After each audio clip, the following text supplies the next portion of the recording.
नमस्कार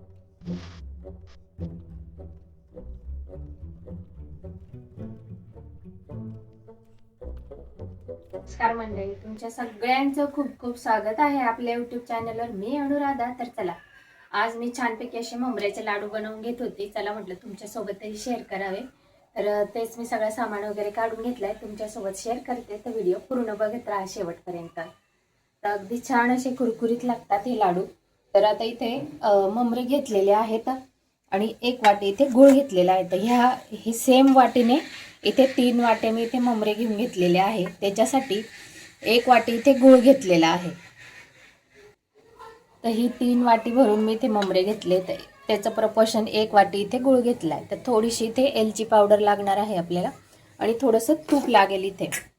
तर हे सगळं घेऊन घेतलेलं आहे. कढई घेतलेली आहे. तर गॅस चालू करून घेते.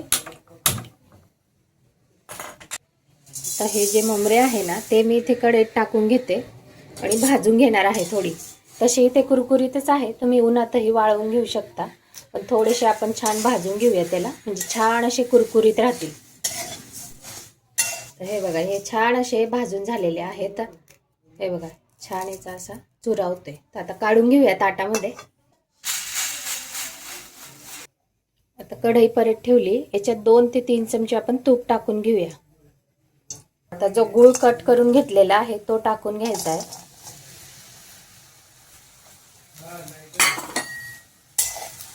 आणि याला चांगला मिक्स करायचा आणि याला छान वितळून घ्यायचा आहे. आणि थोडासा असा पाक झाला ना कडक सारखा, मी तुम्हाला दाखवते कसा छान त्याची गोळी व्हायला लागली पाकाची. तर तेव्हा तो पाक आपण बंद करायचा आहे. तर आता छान त्याला मी आधी वितळून घेते. तर हे बघा, छान असं गोळी वितळून गेलेला आहे. आता याला छान थोडासा 1 ते 2 मिनिटापर्यंत आपण शिजवून घ्यायचं आहे. हे बघा, 1 ते 2 मिनिटं झालंय. आपण चेक करून घेऊया. याच्यात मी पाण्यात थोडंसं इथे टाकून घेते. हा, छान याचं असं हे बघा अशी गोळी होते याची.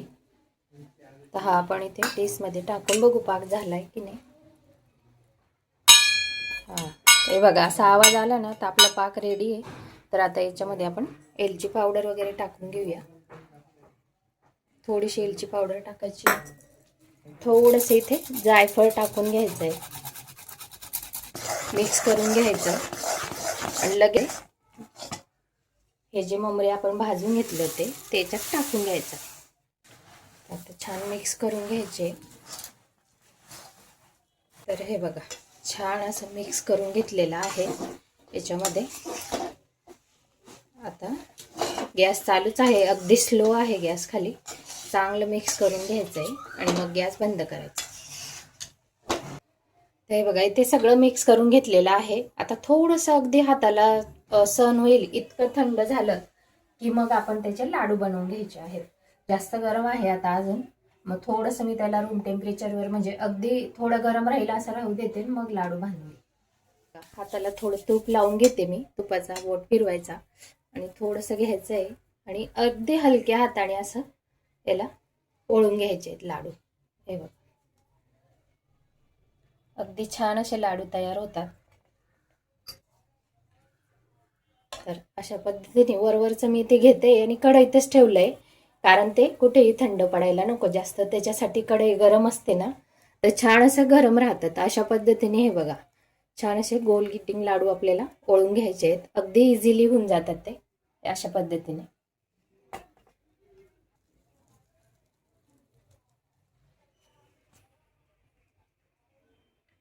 जास्त प्रेस न करता अगदी इझी पद्धतीने लाडू छान तयार होत आहे.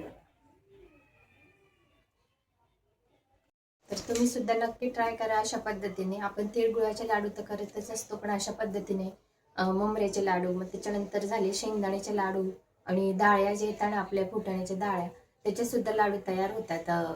तर त्या पद्धतीने अशा पद्धतीने सगळ्या प्रकारचे लाडू नक्की बनवून ट्राय करा तुम्ही सुद्धा. प्रोसेस सगळ्यांना हीच असते सेम. तर नक्की ट्राय करा. आणि तुमच्याकडे अजून कोणत्या पद्धतीने काय काय वस्तू बनवली जातात ते कमेंटमध्ये मला नक्की सांगा. आणि आजचा व्हिडिओ तुम्हाला आवडला असेल तर चॅनलला लाईक, शेअर आणि सबस्क्राईब जरूर करा. तर हे बघा, छान असे लाडू बनवून तयार झालेले आहेत. खूप इझिली लाडू बनवून तयार होतात. खूप छान टेस्टी, आणि त्याच्यामध्ये जी आपण एलची पावडर वगैरे टाकलेली आहे ना, त्याच्याने अजून त्याचा टेस्ट खूपच छान लागतो आणि छान कुरकुरीत असे लाडू तयार होतात. तर तुम्ही सुद्धा या संक्रांतीला नक्की ट्राय करा अशा पद्धतीने.